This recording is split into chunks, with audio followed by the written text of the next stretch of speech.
Hindi presentation by Babita ma'am. Barrackpore senate public school में आप सभी का स्वागत है।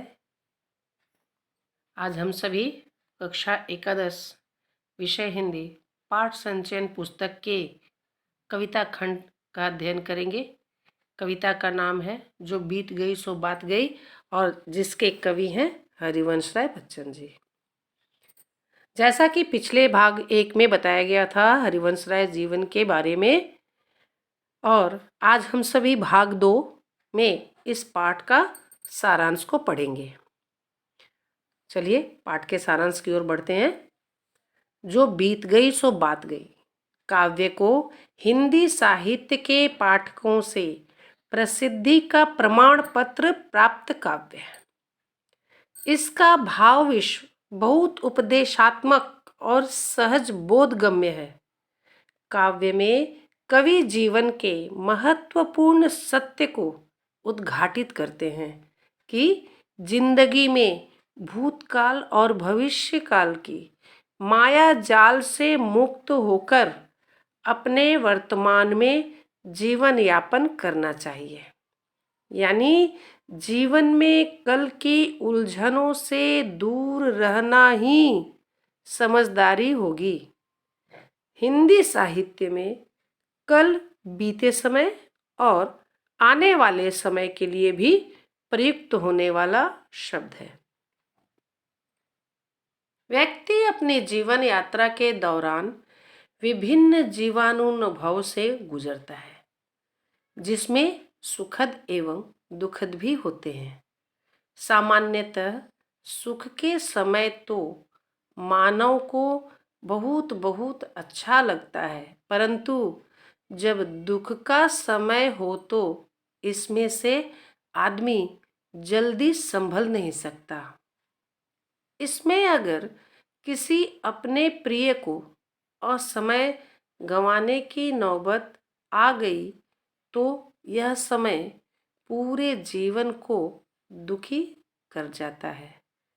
कवि इस कविता के माध्यम से यही विचार व्यक्त करते हैं कि जो जिंदगी में बीत गया है उसको भूलकर, चिंता छोड़कर एवं मुक्त होकर अपने वर्तमान के जीवन को अच्छे से जिए।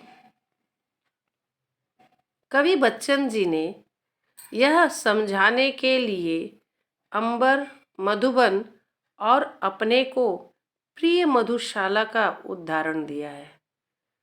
कवि काव्य के माध्यम से हमें अपने जीवन में बीती हुई बातों को भूलने के लिए कहते हैं, क्योंकि कल किसी को फिर से लौट कर मिलने वाला नहीं।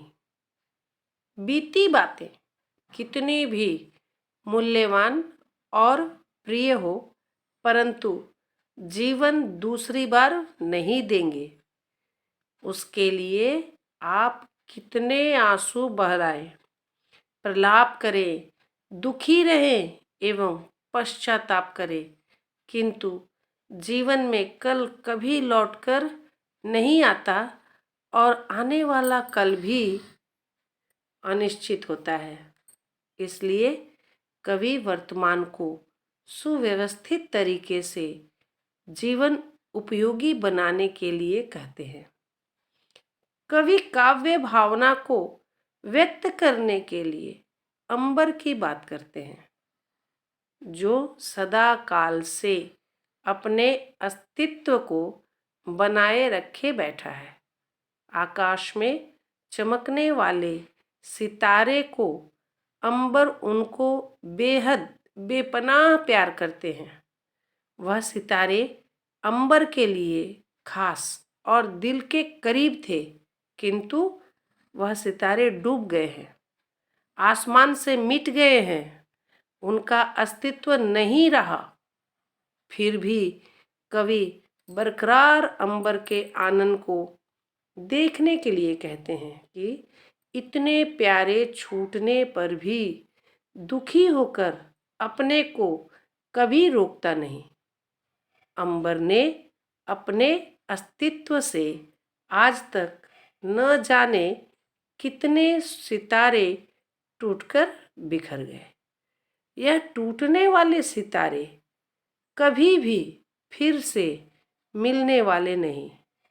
यह स्मरण कर अंबर अपने जीवन में कभी शोक नहीं मनाता है। वे प्रत्येक समय यही सोचकर आगे बढ़ जाते हैं कि जो बीत गई सो बात गई। यही बात हम मानव को अंबर से ग्रहण करके चलना चाहिए कि जिंदगी में प्यारी व्यक्ति को खोने के शोक को भूलकर जीवन प्रवाह को आनंद से प्रवाहित रखना चाहिए। कविता का सारांश आज यहीं समाप्त होता है। फिर मिलते हैं हम लोग इस कविता की व्याख्या के साथ। तब तक के लिए धन्यवाद।